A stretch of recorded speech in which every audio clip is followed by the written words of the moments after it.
Números capítulo 11, verso 4 a 15. Números capítulo 11, verso 4 a 15.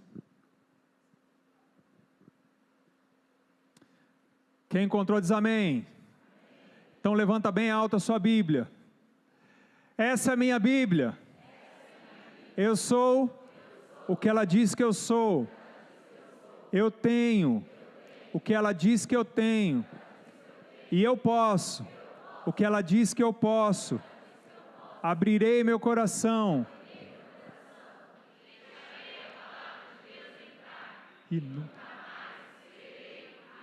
Amém. Amém. Eu achei legal isso na quinta-feira, porque na quinta-feira a gente tinha bastante visitante, não sei quem estava aqui, né? Mas na quinta-feira tinha bastante visitante aqui, porque a gente estava recebendo uma igreja de fora, e eu achei legal como eles ficaram impressionados com esse coral que a gente faz essa hora. Achei bonito, muito legal. Números capítulo 11, verso 4 a 15. Antes mesmo de ler, se eu pudesse dar um tema para essa palavra, para essa breve meditação que nós vamos ter hoje, continue, Deus tem outros planos. A despeito daquilo que o pastor Celso falou aqui na Santa Ceia, que nós vivemos um tempo em que se desiste muito fácil, continue, Deus tem outros planos. Amém? Vamos ler? Um bando de estrangeiros que havia no meio deles encheu-se de gula, e até os próprios israelitas tornaram a queixar-se e diziam: se tivéssemos carne para comer!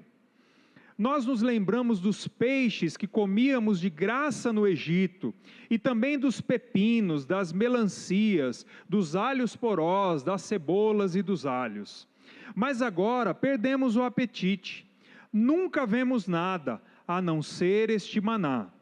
O maná era como semente de coentro e tinha aparência de resina. O povo saía recolhendo o maná nas redondezas e o moía num moinho manual ou socavam num pilão, depois cozinhava o maná e com ele fazia bolos. Tinha gosto de bolo amassado com azeite de oliva. Quando o orvalho caía sobre o acampamento à noite, também caía o maná. Moisés ouviu gente de todas as famílias se queixando, cada uma à entrada de sua tenda. Então acendeu-se a ira do Senhor, e isso pareceu mal a Moisés. E ele perguntou ao Senhor: por que trouxeste este mal sobre o teu servo? Foi por não te agradares de mim, que colocaste sobre os meus ombros a responsabilidade de todo este povo? Por acaso fui eu quem o concebeu? Fui eu quem o trouxe à luz? Por que me pedes para carregá-lo nos braços, como uma ama carrega um recém-nascido a levá-lo à terra que prometeste sob juramento aos seus antepassados? Onde conseguirei carne para todo este povo? Eles ficam se queixando contra mim, dizendo: dê-nos carne para comer. Não posso levar, preste atenção, querido, a partir do verso 14, preste muita atenção. Não posso levar todo esse povo sozinho. Essa responsabilidade é grande demais para mim. Se é assim que vais me tratar, mata-me agora mesmo. Se te agradas de mim, não me deixes ver a minha própria ruína. Vamos orar? Deus querido, nós louvamos o Teu nome, Senhor, por esse tempo que nós estamos tendo aqui. Tempo, Senhor, do derramar da Tua presença, tempo de celebrarmos, ó Deus, a Tua presença entre nós. Nós nos alegramos com isso, Senhor, com tudo aquilo que Tu tens feito, Senhor, nessa noite. Pedimos a Ti, Senhor, que o Teu Espírito, Senhor, seja aquele que comanda, Senhor, os nossos corações, as nossas mentes, os nossos olhos, nossos ouvidos, ó Deus, nesta manhã, e que a Tua palavra, Senhor, possa entrar, Senhor, no nosso coração e operar, Senhor, transformação real e genuína, Pai. Queremos, Senhor, diante daquilo que Tu tens para nós, seguir adiante, em nome de Jesus, amém. Quantas vezes no último mês, eu vou falar só do último mês, tá bom? Para não ficar muito pesado. Quantas vezes no último mês você pensou em desistir? Faz as contas aí, dentro de você. Quantas vezes você pensou em desistir de um trabalho, de um ministério, de uma função, de alguém, de uma pessoa, marido, esposa, filho, de um projeto? Quantas vezes? De um cliente? Quantas vezes você pensou em desistir? Eu vejo alguns sorrisos aqui que indicam que a pergunta faz sentido. Essa semana, estava ouvindo um rapaz brincando, e ele estava falando o seguinte, que aos 22 anos ele já desistiu de 3 faculdades. E ele contava isso como se fosse uma vantagem. E quando ele deu os motivos naquela conversa do porquê ele já tinha desistido tanto, eu fiquei dentro de mim dizendo assim, ele não sabe nada da vida ainda. Como ele precisa aprender que para desistir, para realmente a gente desistir, tem que ter motivos muito mais plausíveis do que todos aqueles que ele está dando. Mas isso é parte da vida. Existem coisas que às vezes a gente pensa em desistir e que de fato a gente tem que desistir. Existem coisas na nossa vida que é o tempo, tem que ser colocadas de lado mesmo. Mas eu acho que há apenas 2 motivos que a gente pode usar como motivo real para que nós desistamos de alguma coisa. De 2, uma. Ou quando a gente entende que aquele processo na nossa vida não é de Deus. Quando a gente entende que não é o sonho de Deus para nós, não é o plano de Deus para nós, não existe um princípio por trás disso que Deus atesta, que Deus confirma. Todas as coisas indicam que Deus não está nesse negócio, que não faz parte do sonho de Deus ou do plano de Deus para a nossa vida. Então eu acho que é uma boa justificativa para nós desistirmos. Ou, por um outro lado, quando aquilo que Deus tinha para fazer nesse processo que nós vivemos já terminou. Porque existem coisas que Deus inicia na nossa vida, e nosso Deus não é um Deus que deixa nada pela metade. Como o pastor Celso disse aqui, quando Ele amou até o fim. Quando Ele faz até o fim, né? Então, quando Deus começa alguma coisa na nossa vida, tem começo, meio e fim. Algumas coisas não chegaram ao fim ainda, mas algumas coisas podem ter chegado ao seu fim. A fase pode ter passado. Deus pode ter concluído aquilo que Ele ia fazer com você naquele momento. E se Deus já concluiu, então é uma boa justificativa para nós falarmos, não, chega, agora chega. Não é mesmo? Mas o problema não é nós desistirmos quando nós temos essas verdades no nosso coração, quando nós entendemos isso no nosso coração. O nosso problema é quando a gente desiste no meio de um processo onde Deus não terminou de fazer as coisas que Ele tinha para fazer. Quando nós chegamos diante de Deus e dizemos, eu não aguento mais, chega, agora para, acabou, mas Deus não terminou ainda aquilo que Ele tem para fazer. Quando a gente desiste, não daquilo que não é vontade de Deus, não daquilo que Deus já terminou de fazer, mas quando a gente desiste, quando Deus ainda tem coisas a realizar. Quando naquele processo, Deus não fez tudo que Ele tinha para fazer. E na maioria das vezes, as justificativas que nós usamos para dizer que é hora de desistir, chega, acabou, são as dificuldades. Você já ouviu, com toda certeza você já ouviu alguém dizendo, se é de Deus, é fácil. Talvez você já tenha dito isso. Talvez muitas pessoas já tenham dito e você já tenha ouvido, ou você mesmo já tenha falado, não, quando tem dificuldade é porque não é de Deus. No fundo do seu coração, você acha que isso é verdade? Talvez você esteja só buscando uma justificativa para dizer que isso é verdade, mas isso não é verdade. Quando você olha para a palavra de Deus e para as histórias da palavra de Deus, e quando você olha para essa situação de Moisés, clamando para que Deus o mate, essa para mim é uma das orações mais tristes da palavra de Deus, você diz assim, eu acho que o processo não é tão fácil assim. Eu acho que o processo não é tão fácil assim. E querido, eu digo isso até pensando nas próprias experiências, na minha própria vida, olhando para trás, vendo processos que eu já vivi e que foram processos dolorosos, processos que foram difíceis, que dificuldades foram enfrentadas e que muitas vezes durante esse processo eu disse para mim mesmo, não é possível que isso seja de Deus. E hoje olhando para trás, vendo como valeu a pena fazer todo o processo, alcançar o nível onde Deus queria colocar, alcançar o final do processo e olhar e dizer, Deus de fato estava nesse processo.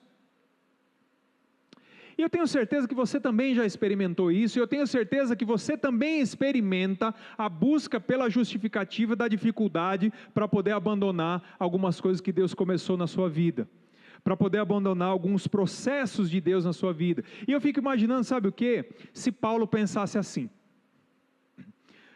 Já pensou se Paulo, naquela vez, naquele dia em que ele foi tirado da cidade e apedrejado fora da cidade? Eu fico imaginando se ele levantasse, sacudisse o pó, fosse cuidar das suas feridas e dissesse assim, não, para mim chega. Não é possível que Deus esteja nesse negócio e eu tenho que passar por isso. Não é assim que a gente fala? Você já imaginou se Jesus tivesse pensado em desistir? Quando ele um dia chega diante de Deus e diz, Pai, que não se faça a minha vontade, se faça a tua vontade, mas se possível, passa de mim esse cálice. Era projeto de Deus que ele morresse na cruz? Você tem alguma dúvida? E foi fácil? Não foi fácil. E aí você vai falar assim, puxa, o pastor está querendo deixar a gente triste hoje. Eu só quero que você pense. Só quero que você pense, porque, honestamente, querido, a minha oração ontem à noite, quando eu estava preparando essa palavra, foi, Deus, que a tua igreja entenda que não se pode desistir de algo que o Senhor estabeleceu. Essa foi a minha oração. Há uma verdade importante sobre as dificuldades que querem nos fazer desistir de alguma coisa que Deus estabeleceu para nós.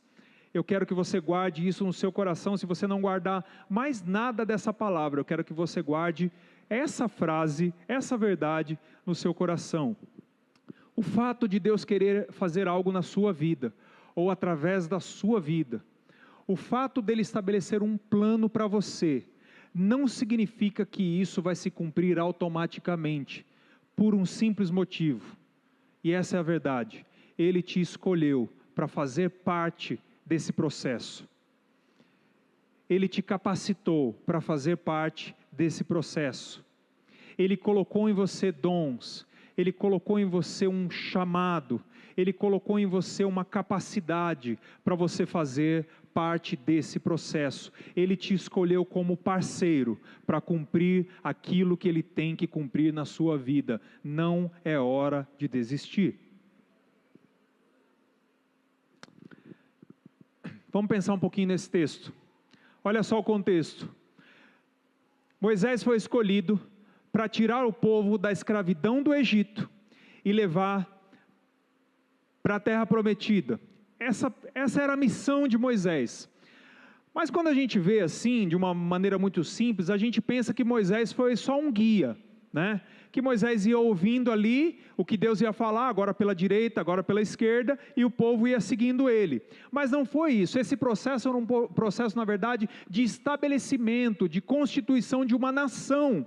Deus estava formando um povo como povo de verdade. Então, durante aquele deserto, Deus falava com Moisés e dava instruções a Moisés para que ele transmitisse ao povo praticamente diariamente. Então, haviam determinações de Deus sobre como as coisas deveriam ser feitas no deserto, como o povo deveria adorar, como seriam feitos os votos, como seriam os costumes daquele povo. Então havia um processo que Deus estava desenvolvendo, não apenas de levar esse povo até a terra que mana leite e mel, mas Ele estava formando uma identidade, formando um povo. Então isso não era fácil. A um determinado momento, logo depois do texto que nós lemos, que Moisés chega para Deus e diz assim: Deus, eu estou diante de 600 mil homens em pé na minha frente, como é que eu vou dar carne para todo esse povo?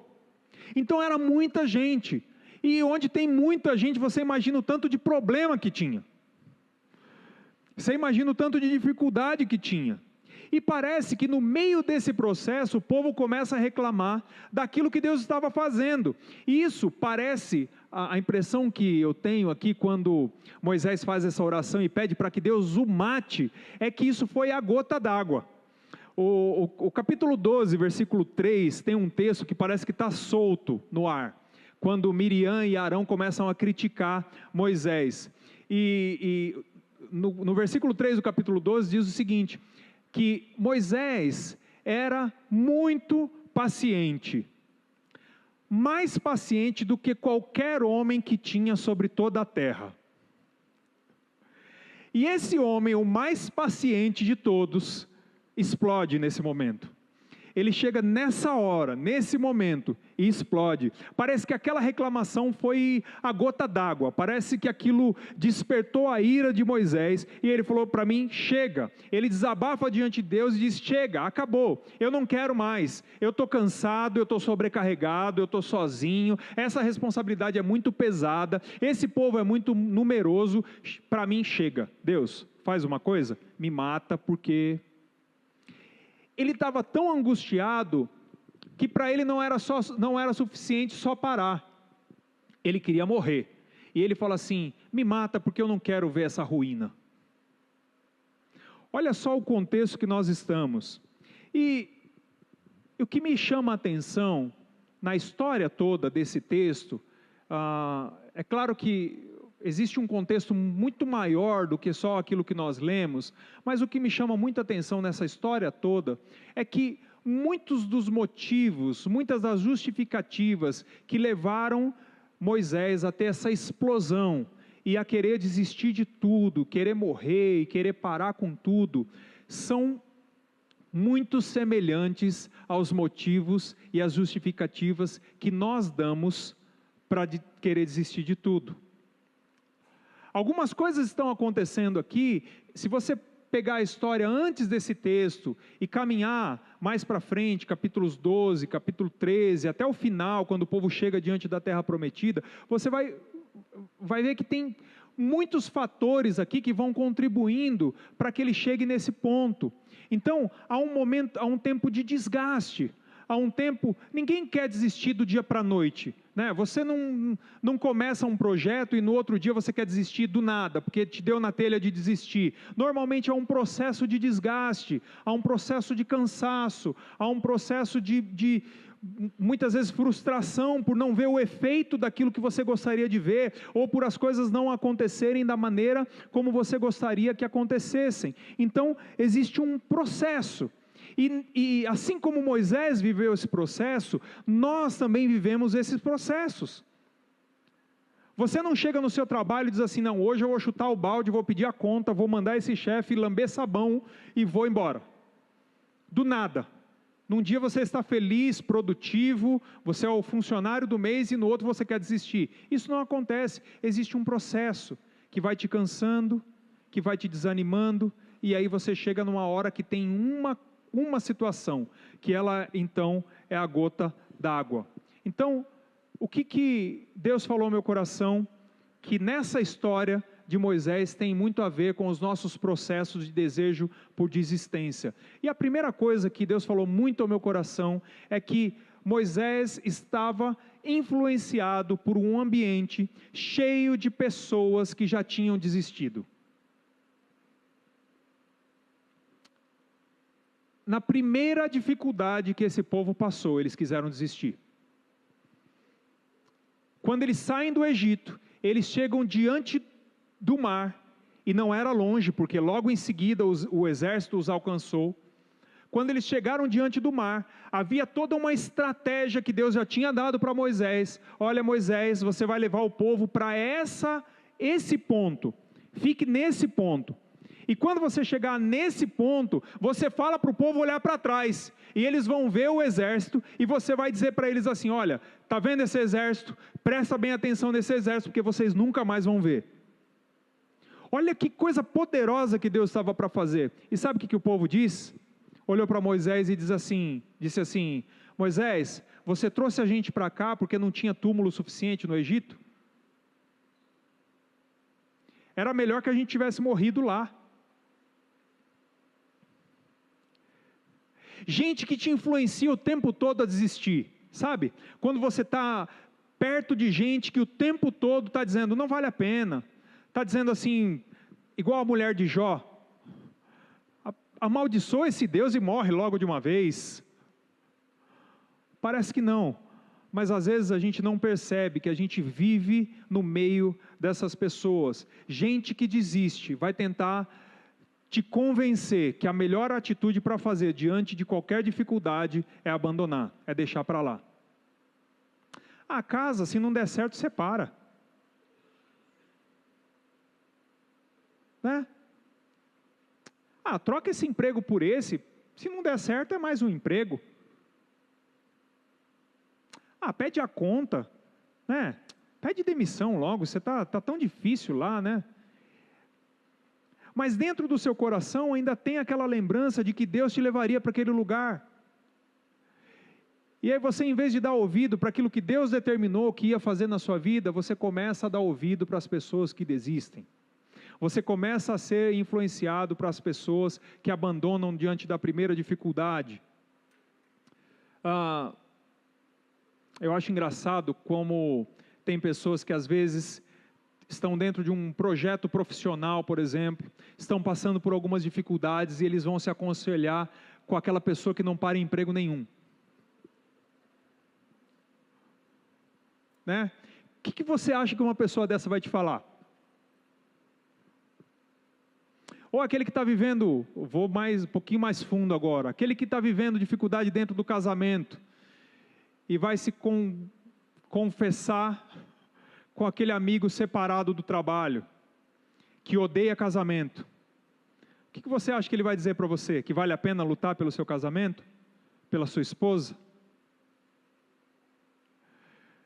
Gente, parece tão óbvio, mas é assim que a gente faz. Veja bem, eu não estou querendo dar uma de coach aqui, tá, gente? Pensamento positivo, não desista de nada. Pegue a foto da casa que você quer, coloque ela em todos os lugares da casa, porque você precisa vislumbrar o seu futuro. Não é isso que eu estou dizendo, tá bom? E quem me conhece sabe que eu não curto muito esse movimento, né? O que eu quero dizer, querido, é que se eu tiver que desistir de alguma coisa, que seja embaixo da direção de Deus, mas que não seja eu desistindo de um projeto que Deus estabeleceu na minha vida. Se você tiver que parar em algum momento do caminho, que isso seja a confirmação de que naquele momento, naquele lugar, naquele caminho, aquele processo foi concluído por Deus e que agora Ele tem um novo processo para você. Que seja assim. Não porque simplesmente você deu ouvidos a um ou ao outro, que pouco tem contato ou relação, ou pouco entende o processo que Deus está fazendo na sua vida, mas você começa a dar ouvidos para essas pessoas e daqui a pouco você está abandonando aquilo que Deus estabeleceu para você. Eu acho que Moisés estava influenciado por isso, porque você imagina, 600 mil pessoas, na verdade eu acredito que tenha muito mais, porque se contavam os homens, então se você for pensar, vamos chutar aqui um valor aí, 1 milhão de pessoas, entre mulheres e crianças. Imagine, 1 milhão de pessoas dizendo para você, não vale a pena, era melhor no Egito, a comida lá era melhor que o maná, é melhor voltar para trás, é melhor não fazer, é melhor. Chega uma hora que você começa a se convencer que não vale a pena. Eu acho que Moisés viveu essa experiência. Entende? Eu acho que ele viveu essa experiência. E mais uma vez eu digo, querido, não é só uma questão de ficar se autoafirmando. Isso aqui não é autoajuda, é a palavra de Deus, entendeu? É isso que eu quero que você entenda. O que eu quero dizer é que às vezes a gente está sujeito a essas influências e que a gente precisa entender isso e saber o que vale a pena. Se é dar ouvidos a essas pessoas ou se é seguir na direção que Deus estabeleceu para nós. Segundo, que eu acho que Moisés estava fazendo e que nós fazemos bastante também. Lembrar das suas lutas, lembrar das suas dificuldades, lembrar da parte ruim e esquecer os detalhes onde Deus está agindo. Eu acho engraçado que quando Moisés chega diante de Deus, ele diz: eu não aguento mais, esse povo, vou parafrasear aqui, tá, gente? Esse povo é chato demais, esse povo está me cansando, eu não aguento mais, esse povo é grande demais, é muita responsabilidade para mim. E em todo momento ele está falando das dificuldades, mas em nenhum momento, nessa oração de Moisés, ele reconhece que em todos os momentos Deus também está agindo, inclusive no meio das dificuldades que ele está enfrentando com o povo. Um pouco antes desse texto, no começo do capítulo 11, diz que o povo começa a reclamar e a ira de Deus se acendeu e o acampamento pega fogo. E aí eles vão correndo para Moisés e eles pedem socorro para Moisés, e a Bíblia só diz o seguinte: Moisés orou e o fogo cessou. Então, no meio de toda aquela dificuldade, Deus estava agindo todos os dias, a toda a hora. Toda hora Deus estava agindo, Deus estava fazendo as coisas, mas Moisés naquele momento se esqueceu.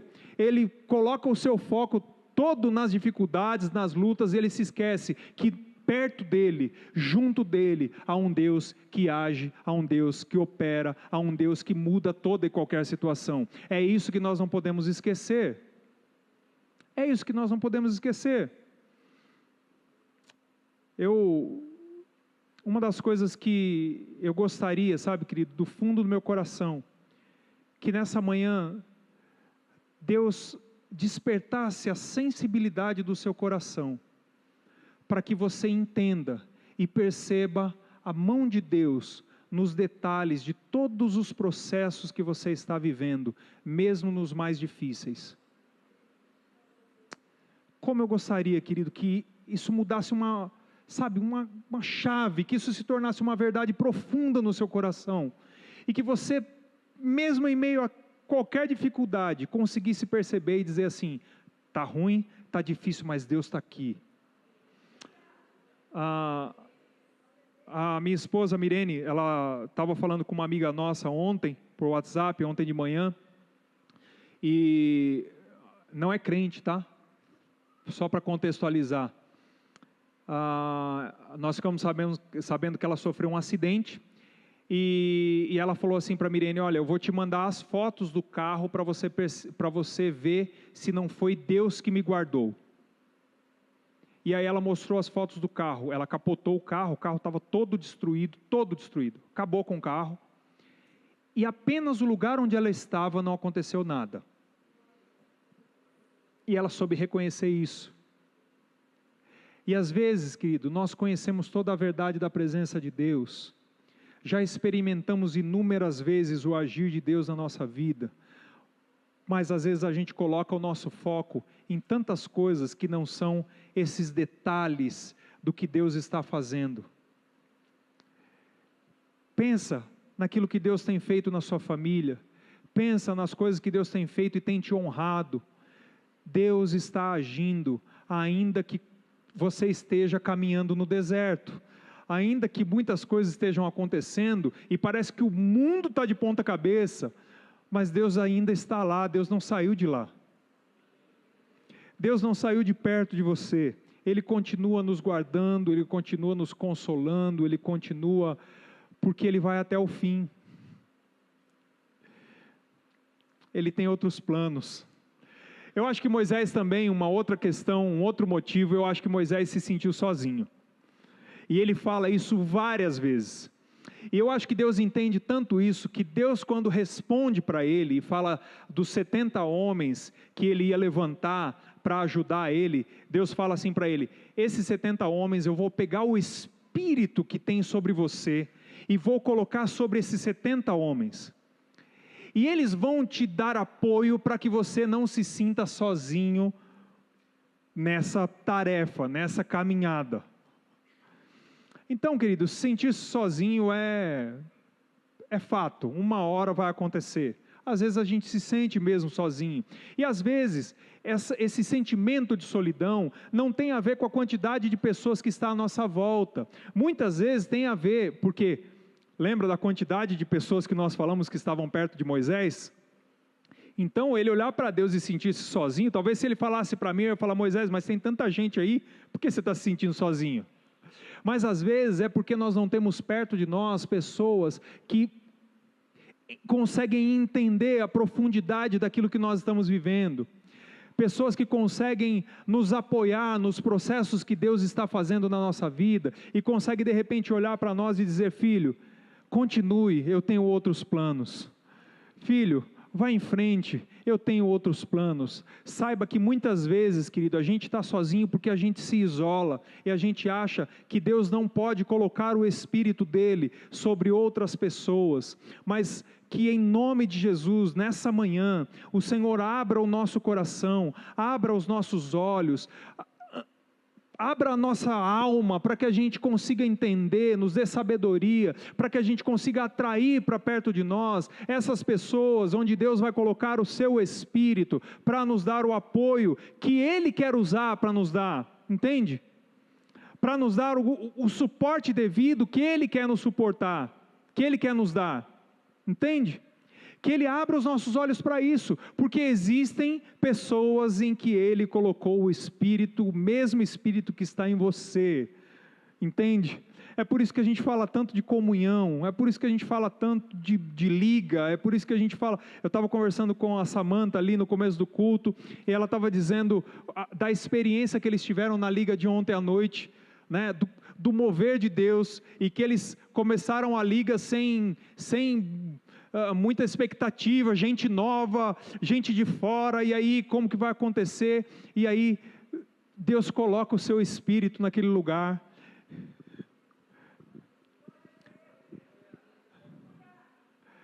Deus está colocando o Espírito dele em outras pessoas para que você não se sinta sozinho. Você só precisa de ter os seus olhos abertos para entender quem são essas pessoas. Por último, eu acho que o que mais fica evidente aqui, na experiência de Moisés, que pede para ele morrer, que ele pede para Deus matá-lo, é o medo de fracassar. Porque ele diz assim para Deus: Deus, me mate, porque eu não vou conseguir ver essa ruína. Havia um projeto de Deus na cabeça de Moisés, que começou lá no Egito. Eu acho que Moisés, quando Deus falou com ele, Moisés já tinha vislumbrado a terra prometida, sabe? Embora ele não foi um dos espias, mas ele já tinha vislumbrado a terra prometida. Ele estava olhando por toda aquela situação acontecendo, eu acho que ele estava vendo, ele estava achando que o plano de Deus iria por água abaixo, e que ele fracassaria. O medo de fracassar faz a gente querer desistir. Mas ele se esqueceu de algumas coisas, e que às vezes a gente se esquece. Em Êxodo capítulo 3, versículo 11, lá no começo, quando ele é chamado por Deus, Deus diz para ele assim: Moisés, você vai libertar o meu povo e vai conduzir o meu povo para fora do Egito. E aí ele olha para Deus e diz: Deus, como que eu vou ter condição de levar esse povo? Sabe qual foi a resposta de Deus? Eu estarei com você. Às vezes você se pergunta: Deus, como é que eu vou dar conta de tudo isso? Eu estarei com você. Deus, como é que eu vou aguentar esse processo? Eu estarei com você. Deus, eu não tenho capacidade, eu estou sozinho. Eu estarei com você. Ele vai estar com você, querido. Ele está com você durante esse processo. Uma outra coisa que Moisés talvez não tenha percebido, dessa frase talvez ele não se lembrasse. Talvez a presença de Deus se tornou uma coisa tão corriqueira que ele se acostumou. e ele deixou de perceber a grandeza que era Deus estar com ele o tempo todo. Às vezes isso acontece conosco também. Mas uma outra coisa que eu achei incrível é que em todo o tempo que eles estiveram no deserto, Deus estava agindo. Nada daquilo que Deus disse que faria deixou de acontecer. O que eu quero que você pense com isso? Aquilo que Deus disse para você, que faria no seu ministério, que faria no seu trabalho, que faria na sua família, que faria nos seus relacionamentos, aquilo que Ele disse que faria. Se foi Ele que disse, Ele vai fazer. Eu estarei com você. Eu estarei com você. Durante todo o processo, eu estarei com você. Sabe o que eu penso? Se nós sabemos que Ele está conosco, se nós sabemos que Ele está presente, se nós percebemos nos detalhes a mão dEle, medo de fracassar é sofrimento em vão. A gente sofre à toa. A gente sofre à toa, sabe por quê? Porque se Ele disse que Ele vai fazer, Ele vai fazer. Se Ele disse que Ele vai cumprir, Ele vai cumprir. Se Ele te colocou naquele lugar, é ali que Ele vai cumprir o projeto dEle. Se Ele iniciou um processo, Ele não para na metade. Mas a história não termina aqui. Eu quero terminar, mas a história não termina aqui.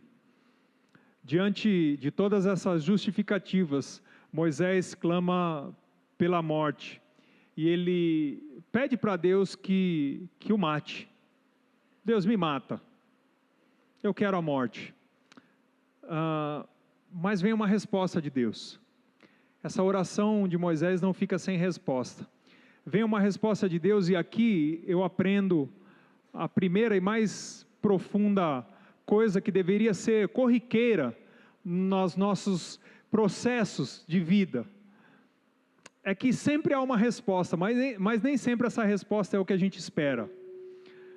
Porque Moisés queria morrer, mas Deus deu vida. E voltando para o tema que eu senti no meu coração para essa meditação, eu acho que se eu pudesse parafrasear o que Deus falou, Moisés, continue, eu tenho outros planos.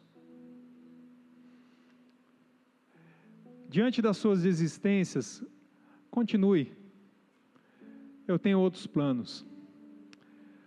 No lugar da morte que você deseja, eu vou te dar vida, pelo menos por mais alguns anos, e aí cabe um outro sermão. Ele queria parar, mas o que Deus deu foi estratégia para continuar. Sabe uma coisa que eu acho interessante nessa história?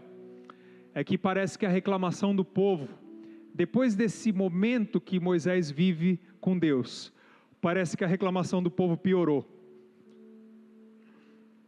E a gente é assim. A gente acha que quando a gente ora e abre o nosso coração diante de Deus, todas as dificuldades vão acabar. Seria tão bom se fosse assim. Mas ao invés de mudar as pessoas que nos levam a querer desistir, às vezes Deus muda a gente. E a experiência que eu tenho na história de Moisés é que nunca mais ele faz a mesma oração de novo. Os problemas parece que até se agravam, parece que até pioram. Mesmo depois tendo 70 pessoas junto com ele para ajudarem nesse processo de liderança, parece que os problemas se agravaram. O povo reclama e reclama e reclama e reclama e reclama. E Deus continua agindo, agindo, agindo, agindo. E quando chega diante da terra prometida, como se não bastasse, de novo o povo diz: que saudade do Egito. Moisés deve ter olhado e falado assim: não, vocês não têm jeito mesmo. Mas nunca mais ele pensa em desistir. Então, às vezes, tudo que acontece em volta do processo é só um jeito de Deus transformar o nosso coração e não a situação, entende? É só um jeito de Deus nos fortalecer para enfrentar o processo e não apenas nos tirar do processo. Deus tem outros planos para você.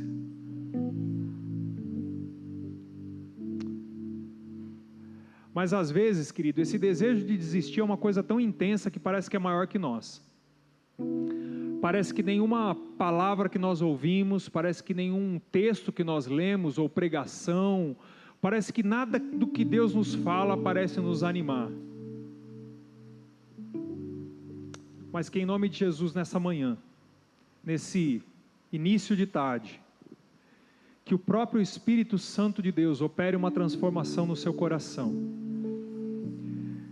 Que em nome de Jesus, onde havia desânimo, onde havia entrega, que onde havia dor, o Senhor vai colocar a mão dele, e você vai se levantar com um novo ânimo em nome de Jesus. Você vai se levantar com um novo vigor em nome de Jesus. E Deus vai começar a colocar os recursos, Deus vai começar a colocar as mãos dele, vai começar a abrir os seus olhos para ver as mãos dele. E com isso eu quero fazer uma oração nessa tarde, e eu quero que você feche seus olhos agora, todos vocês. Feche seus olhos agora. Talvez você esteja diante de uma experiência que você esteja vivendo agora, e que você não vê outra saída senão parar. Talvez você olhe para o seu casamento e diga assim: Deus não tem mais solução. Talvez você olhe para a sua empresa, talvez você olhe para um relacionamento, talvez você olhe para os seus filhos, talvez você olhe para o seu ministério e diga assim: Deus, eu estou cansado demais, eu não quero mais. Em nome de Jesus, que o Espírito Santo fale ao seu coração agora, que Ele tem outros planos. Se você tem pensado assim, eu gostaria que você levantasse sua mão, e eu quero orar por você, especificamente por você nessa manhã. Amém, amém, amém, querido, amém. Amém. Que haja uma cura, querido, que haja uma cura no seu coração nessa manhã, em nome de Jesus. Amém, amém. Querido Deus, em nome de Jesus, Pai, nós clamamos a Ti, Senhor, nesta manhã, para que o Senhor visite agora, Senhor, o coração, Senhor, de todos aqueles, ó Deus, que colocaram as suas mãos para o alto agora. Deus, em nome de Jesus, ó Pai, que nesse tempo, Senhor, onde parece que as alternativas estão escassas, ó Deus, em nome de Jesus, ó Deus, uma nova esperança seja colocada no coração.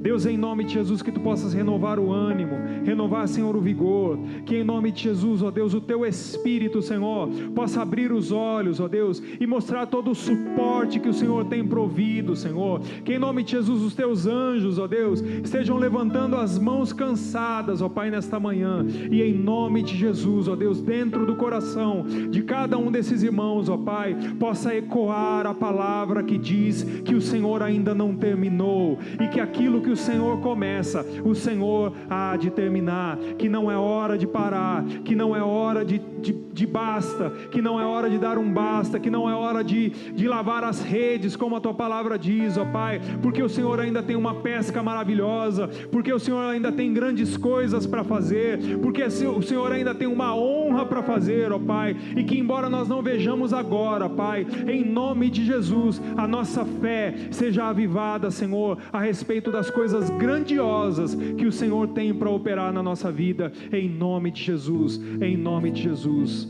amém, amém. Glória a Deus, glória a Deus. Continue, eu tenho outros planos. Coloque-se de pé, querido, por favor. Glória a Deus. Vamos encerrar nosso culto. Que você tenha uma semana de vitória, uma semana abençoada, uma semana de renovação de ânimos. Que em nome de Jesus você só desista daquilo que não for de Deus para a sua vida, mas aquilo que for de Deus, Ele te dê um olhar para identificar, e que você se levante com um novo ânimo, uma nova unção, um novo poder de Deus, e continue firme em nome de Jesus, porque os planos dele, como disse o pastor aqui na Santa Ceia, ele vai até o fim, em nome de Jesus. Senhor Jesus, nós te agradecemos por essa manhã, pela tua bênção, pela tua presença e pela tua palavra, Deus. Em nome de Jesus te pedimos agora que a graça do nosso Senhor Jesus, o amor de Deus, a comunhão e a consolação do Santo Espírito estejam conosco e com o povo de Deus espalhado pela face da terra, hoje e sempre. Amém e amém. Amém, querido. Deus abençoe. Vá na paz, uma semana de vitória, uma semana de bênção. Obrigado pela sua presença, obrigado por você que está online. Que Deus te abençoe em nome de Jesus.